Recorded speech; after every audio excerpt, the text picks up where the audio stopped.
بھارتی میڈیا چیخ چیخ کر بتا رہا ہے کہ پاکستان بھارت کے شہریوں کو نشانہ بنا رہا ہے، میزائل برسائے ہیں، مگر دیکھنا ہوگا پاکستان نے اب تک انڈیا کو کہاں کہاں ٹارگٹ کیا ہے۔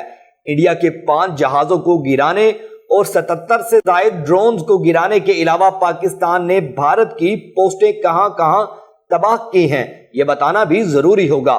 D G I S P R major general Ahmed Sharif Chaudhry نے کہا کہ پاکستان کی جانب سے جوابی طور پر صرف ایل او سی کی چیک پوسٹوں کو نشانہ بنایا گیا، ڈرونز اور راکٹ حملے نہیں کیے جا رہے، جبکہ بھارت سویلینز کو نشانہ بنا رہا ہے۔ غیر ملکی T V T R T world سے گفتگو کرتے ہوئے انہوں نے دنیا کو بھارتی جارحیت سے آگاہ کیا اور کہا کہ پاکستان پر انڈین آرٹلری کی جانب سے ایل او سی پر شیلنگ اور بلا اشتعال فائرنگ کا سلسلہ جاری ہے۔ انہوں نے کہا کہ پاکستان کی جانب سے بھارتی فورسز کی جانب سے فائرنگ پر جواب میں صرف ان کی پوسٹوں کو نشانہ بنایا جا رہا ہے، پاکستان کی جانب سے ڈرونز اور راکٹ حملے نہیں کیے جا رہے۔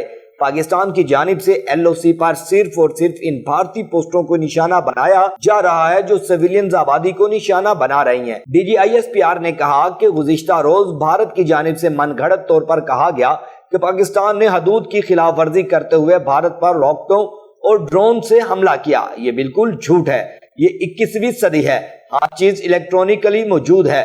اگر پاکستان نے بھارت پر میزائلوں سے حملہ کیا ہے تو بتایا جائے۔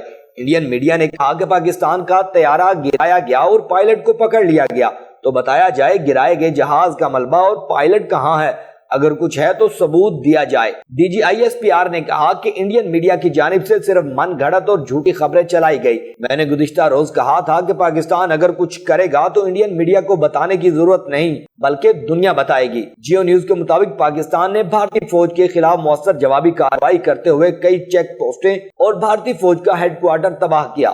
سیکیورٹی ذرائع کے مطابق حاجی پیٹ سیکٹر میں پاکستان نے بھارتی فوج کے خلاف مؤثر جوابی کارروائی کی اور بھارتی فوج کا جھنڈا زیارت پوسٹ کو بھی تباہ کیا۔ سیکیورٹی ذرائع نے بتایا کہ جھنڈا زیارت پوسٹ کی تباہی سے دشمن کو بھاری نقصان اٹھانا پڑا۔ انہوں نے کہا کہ بھارت کی جانب سے کسی بھی واقعے پر پاکستان پر الزام تراشی ایک وتیرہ بن چکا ہے اور پہلگام واقعے میں بھی ایسے ہی کیا گیا۔ پہلگام واقعے پر الزام تراشی کے بجائے پاکستان کی حکومت کی جانب سے واضح طور پر شفاف، نیوٹرل، آزادانہ تحقیقات کی پیشکش کی گئی۔ بھارت بغیر ثبوت کے پاکستان پر الزام تراشی شروع کر دی مگر اس کے پاس کوئی ثبوت ہی نہیں۔ دوسری جانب انڈیا دعویٰ کر رہا ہے کہ پاکستان نے گزشتہ رات 300 سے 400 ڈرونز کے ذریعے در اندازی کی کوشش کی جن میں ترک ساختہ ڈرون بھی شامل تھے، لیکن بھارت ابھی تک ایک بھی پاکستانی ڈرون کا ملبہ میڈیا پر پیش نہیں کر سکا۔